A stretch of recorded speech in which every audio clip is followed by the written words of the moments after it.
गोवा अपने मनमोहक समुद्री तटों के लिए दुनिया भर में फेमस है।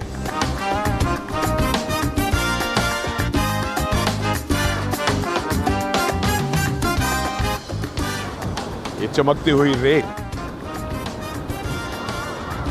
हथखेलियां करती हुई ये समुद्र की लहरें और ऊंचे ऊंचे आसमान को छूते नारियल के पेड़ कुछ मंत्रमुग्ध सा कर देते हैं। विरासत में मिली वास्तुकला और आकर्षित करती पुर्तगाली संस्कृति का अनोखा संगम है गोवा।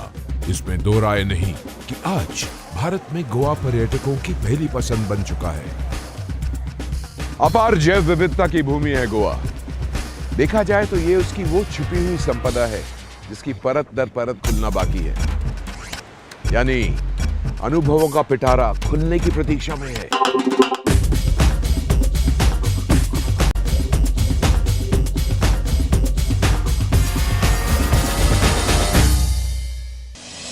गोवा की अलग हटकर कृषि शस्य क्रियाएं, परंपरागत स्वरूप इस राज्य के पर्यटकों के बीच एक अलग ही आकर्षण पैदा करता है।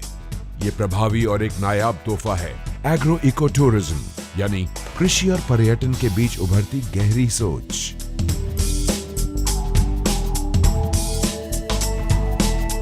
देवी और सज्जनों, हमारा अगला पड़ाव होगा गोवा की पहचान बनता agro eco tourism centre.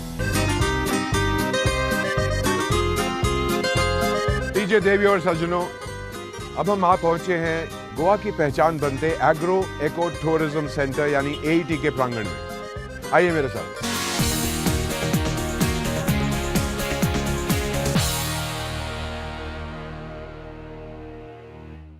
Goa का यह एग्रो इको टूरिज्म सेंटर विकास के युग के नए द्वार खोलता है। ICAR, CCRI समुद्र तटीय राज्यों में इस प्रकार के केंद्रों के विकास के लिए प्रयत्नशील है ताकि स्टेक होल्डर्स की आय में सतत वृद्धि हो सके। भारतीय कृषि अनुसंधान परिषद के अंतर्गत केंद्रीय तटीय कृषि अनुसंधान द्वारा विकसित और सस्ता संवरता ये केंद्र गोवा की आन बान और शान बनता जा रहा है।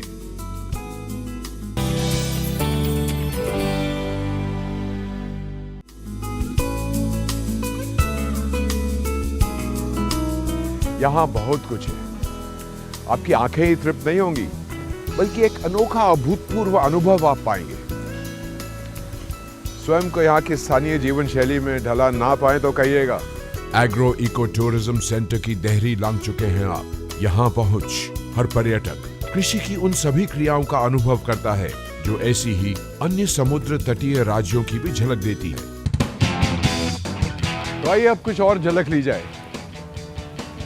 सुपारी और नारियल के पेड़ पर वानर सा चढ़ जाना एक अजब अनोखी कला है, और यही कला पर्यटकों को मंत्रमुग्ध सा कर देती है।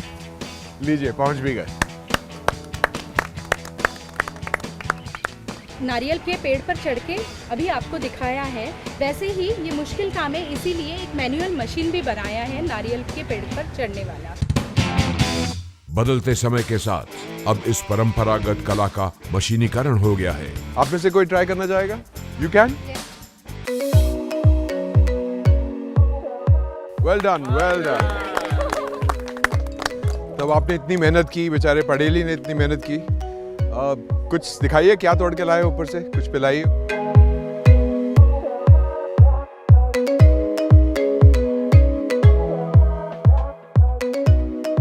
स्थानीय जैव विविधता का ये सुरक्षित स्वर्ग एग्रो इको टूरिज्म केंद्र हर पर्यटक को स्थानीय वनस्पति और पेड़ पौधों को देखने और अनुभव करने का अभूतपूर्व मौका देता है।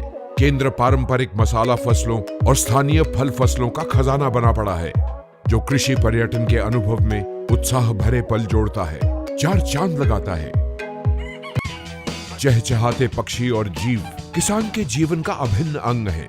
तब जीवों से बतियाए बिना कोई भी कृषि पर्यटन अनुभव पूरा हो ही नहीं सकता।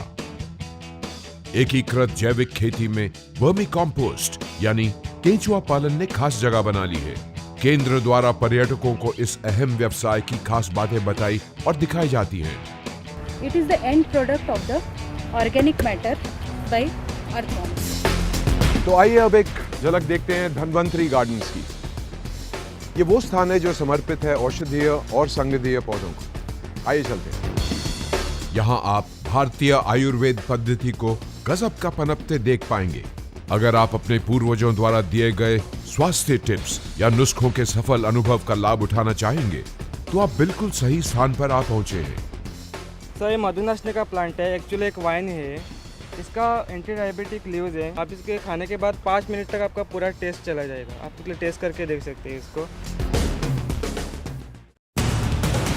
ये पौधशाला है, नर्सरी जिसको कहते हैं। देखिए कि एक पौधे को दूसरी प्रजाति के पौधों में प्रत्यारोपित करके किस तरह फसलों की उत्पादकता और गुणवत्ता को बढ़ावा दे सकते हैं। आहा, फिश स्पा। भाई मैं तो पेडिक्योर कराने जा रहा हूँ, आप में से कोई मेरे साथ चलना पसंद करेंगे? जब तक हम लोग पेडिक्योर कराते हैं आप लोग यहाँ कुछ समय बताइए।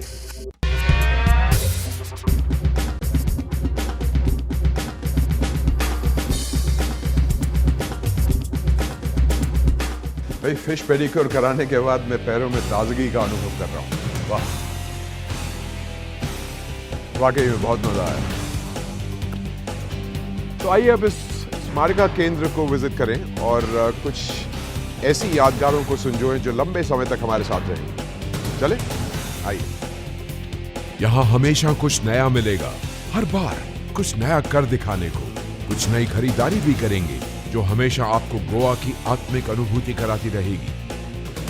तो अब चलते हैं इस आशा के साथ कि आपको गोवा के इस एग्रो एको केंद्र का सफर अच्छा लगा होगा और इस उम्मीद के साथ कि आप अपने दोस्तों को यहाँ आने की सिफारिश जरूर करेंगे।